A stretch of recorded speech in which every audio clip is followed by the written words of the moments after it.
నమస్కారం డాక్టర్ గారు, డబ్బులు తెచ్చాను. తీసుకుంటా. ఒరే సారంగధరా సార్, నువ్వు వెళ్ళి ఆ పందుడు. అలాగే సార్.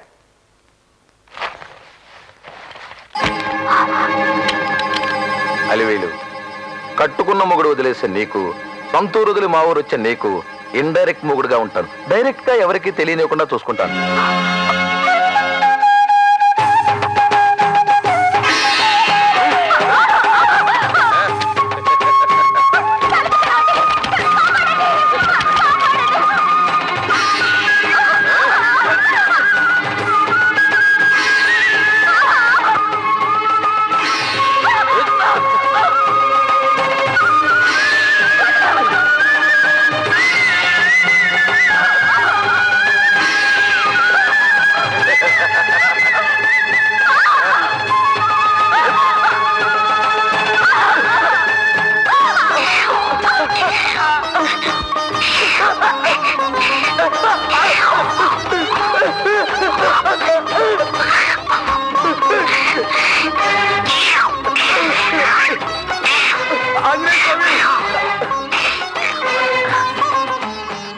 ఆంజనేయ స్వామి, క్షమిస్వామి. చెల్లెమ్మా, నన్ను క్షమించెల్లెమ్మా. ఈ విషయం ఊళ్ళో తెలిస్తే నన్ను చంపేస్తారు. నువ్వు క్షమించాలని చెప్పే వరకు నీ కాళ్ళదల్లో. ఆంజనేయ స్వామి క్షమించు.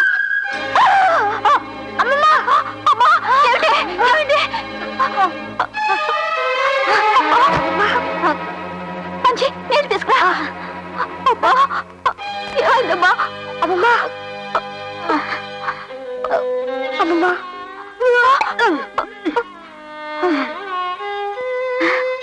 పర్వాలేదమ్మా. మన కులదైవం ఆంజనేయ స్వామి మిమ్మల్ని ఆదుకున్నాడు. మారుతి, నా బిడ్డల్ని నువ్వే కాపాడాలి. ఆ దేవుడే మీకు అంటగా ఉన్నాడు. నేనేమైనా పర్వాలేదు. అలివేలు, భర్త నీడ భార్యకి పెట్టని కోట లాంటిదమ్మా. ఆ నీడకు దూరమైన ఆడది బజార్న పడ్డ నగల మూట లాంటిది. అడ్డమైన వాడు దాన్ని అందుకోవాలని చూస్తాడు. నా కడుపును పుట్టిన పాపానికి నువ్వు కష్టాల పాలయ్యావమ్మా. ఇప్పుడు నాకేమైందమ్మా? కడుపులో పెట్టుకుని చూసుకుని నువ్వు ఉన్నావుగా. ఉన్నానమ్మా. బంగారు పళ్ళానికైనా గోడ చేరు అవసరం. భర్తకు దూరం అయ్యావే. అసలు నా తమ్ముడు ఏమయ్యాడు? ఎక్కడున్నాడు? మావయ్య నన్ను వెతుకుంటూ వస్తాడు. ఆ నమ్మకం నాకుంది. ఇన్నాళ్ళు దాకా నమ్మకం ఉందమ్మా. కానీ ఇప్పుడే నాకు అనుమానం వస్తుంది. అసలు నా తమ్ముడు ప్రాణాలతో ఉన్నాడు లేడు?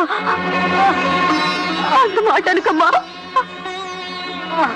దేవుడు చేసిన చిన్న మార్పుతో మావయ్యది నా మెళ్ళ కట్టాడు.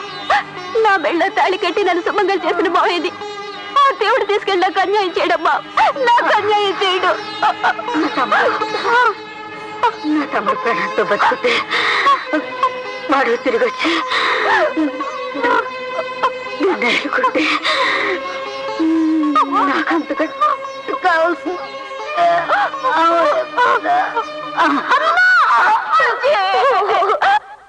Yes, Raghu here. నమస్తే సార్. ఈ నెల ఇన్స్టాల్మెంట్ కట్టలేకపోయాను. కొంచెం financial problem sir. Next month తప్పకుండా కట్టేస్తాను sir. Sorry sir. Okay sir. తమ్ముడు,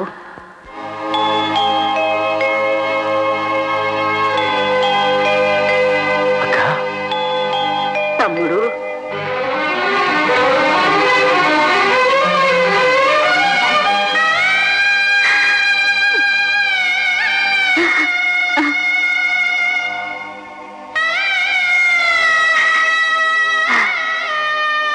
బాగున్నావా తమ్ముడు? ఉన్నానక్క. మీకోసం ఎన్ని చోట్ల గాలించానో తెలుసా? ఇన్నేళ్ళు మీరేమైపోయారక్క? ప్రయాణమైపోయిందన్నీరా. నిన్నొక్కసారి చూసిపోదామనిపించి 7 గంటల సవారీని ఊరు చివర దింపుడు కళ్ళం దగ్గర దింపించి మరీ వచ్చాను తమ్ముడు. అక్క, ఏమిటక్క నువ్వు అనేది?